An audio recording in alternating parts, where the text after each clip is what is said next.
Capítulo 32. Buscando alguma estabilidade na fé.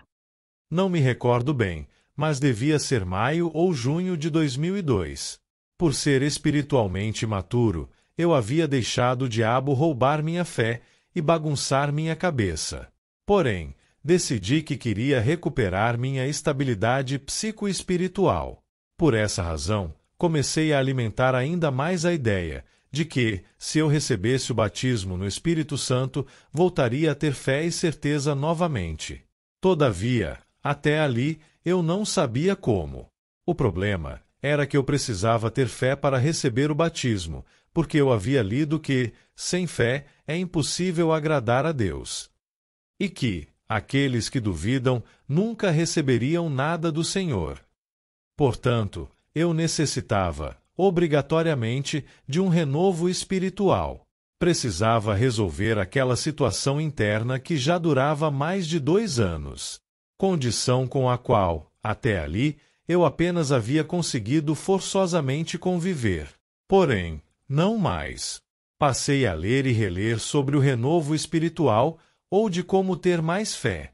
A fé vinha por ouvir a palavra de Deus, eu soube ao ler na Bíblia. Também escutei em uma pregação que a fé não vem de nós, mas era um dom de Deus.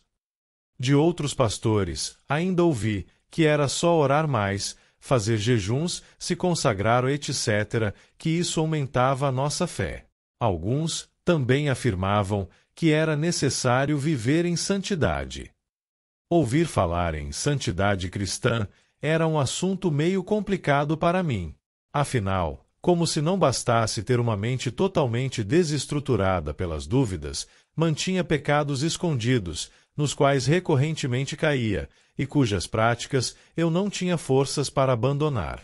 Não tinha a menor condição de minha pessoa cultivar uma fé sólida naquele terreno infértil e estrutura espiritual ruída. No entanto, ao procurar me dedicar mais, observei que, após escutar algumas músicas evangélicas tocantes, ou até mesmo ler as Escrituras, aquilo fazia meu coração estranhamente arder, mesmo em meio à angústia das dúvidas intrusivas e da incredulidade crônica. Igualmente, ao ouvir algumas mensagens impactantes, de vez em quando, eu até conseguia, surpreendentemente, crer no Evangelho por algum tempo. Também chegava a manter a pureza sexual por um determinado período, a duras penas. Todavia, meu coração endurecido e minha mente cheia de bloqueios não me permitiam segurar aquela fé momentânea por muito tempo. Estava claro que eu não possuía lastro de convicção suficiente para me manter estável na fé. Porém, para alguém que achava que nunca mais conseguiria crer novamente, aquilo já era uma faísca de luz no fim do túnel.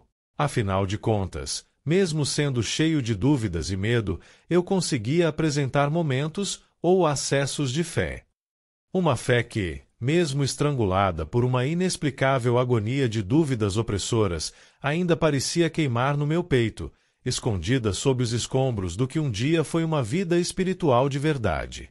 Então, por tabela, deduzi que minha fé ainda estava lá, em algum lugar, dentro de mim.